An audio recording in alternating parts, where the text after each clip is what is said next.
മാങ്ങ കഴിക്കുന്നത് ഒന്ന് കാണിക്കാം. അതൊരു മധുരമാണല്ലോ. അപ്പോ മധുരമുള്ള ഒരു മാങ്ങ കഴിക്കുമ്പോൾ നമുക്കുണ്ടാവുന്ന നമ്മുടെ ഫേസിൽ ഒരു എക്സ്പ്രഷൻ, ഇത് ആക്ടിംഗ് ആയിട്ട് വളരെ ബന്ധമുള്ള ഒരു സംഗതി ആയതുകൊണ്ടാട്ടോ ഞാൻ അതൊക്കെ പ്രാക്ടീസ് ചെയ്തെടുത്തത്. ഈ മധുരം കഴിക്കുമ്പോൾ നമുക്ക് ഫേസിൽ ഒരു സന്തോഷത്തിന്റെ മുഖവും, എരിവ് കഴിക്കുമ്പോൾ നമുക്കൊരു ദേഷ്യത്തിന്റെ മുഖമൊക്കെ ഉണ്ടാവാറുണ്ട്. അപ്പൊ അതൊക്കെ ഈ ആക്ടിംഗ് ആയിട്ട് ബന്ധപ്പെട്ട ഒരു സംഗതി തന്നെയാണ്. എന്തായാലും നമുക്കൊരു നല്ല പഴുത്ത മാങ്ങ കഴിക്കാം. എന്റെ നാട് വടക്കാഞ്ചേരി ആണെന്ന് എല്ലാവർക്കും അറിയില്ലേ? വടക്കാഞ്ചേരിക്കാരനാണ് ഞാൻ ഉണ്ടാവും. അപ്പൊ നമ്മുടെ ഇവിടെ കാറ്റിന്റെ സീസൺ വരുമ്പോ നമ്മൾ ഈ മാവിന്റെ ഒക്കെ ചോട്ടിൽ, ഞങ്ങളുടെ ചെറുപ്പത്തിലൊക്കെ ഞങ്ങൾ ഈ മാവിന്റെ ചോട്ടിലൊക്കെ നമ്മളിങ്ങനെ വട്ടമിട്ട് വയ്ക്കും. ഈ വട്ടത്തിൽ വീണ ആ മാങ്ങ എന്റെയാണെന്നൊക്കെ പറഞ്ഞിട്ട് അല്ലേ നമ്മള് അങ്ങനെ മാങ്ങ എടുത്ത് കഴിച്ചിട്ടുള്ള ആൾക്കാരൊക്കെ ഉണ്ടോ ഇവിടെ?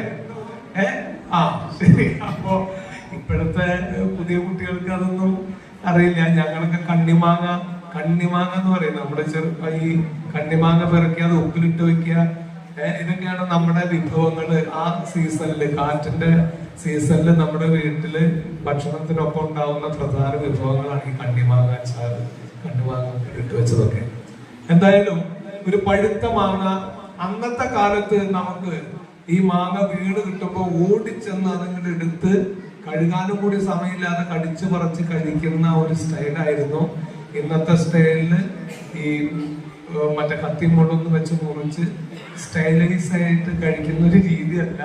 ഒരു നല്ല പഴുത്ത മാങ്ങ കയ്യിൽ പിടിച്ച് ഞാൻ കടിച്ച് പറിച്ച് കഴിക്കുകയാണ് കേട്ടോ.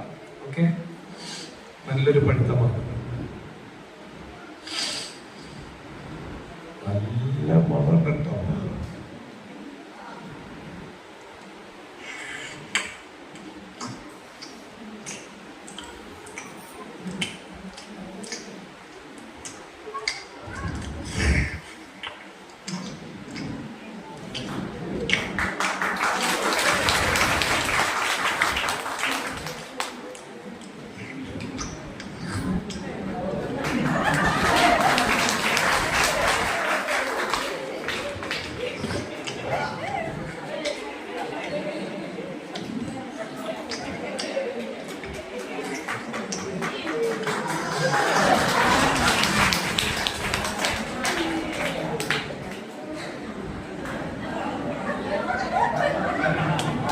ഒരു കാര്യമില്ല,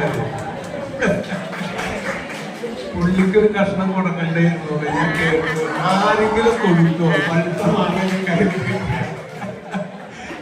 മാങ്ങ തന്നെയല്ലാതെ ആരെങ്കിലും കൊടുക്കോ? ഓക്കെ. അപ്പൊ ഇനി അടുത്ത സാധനം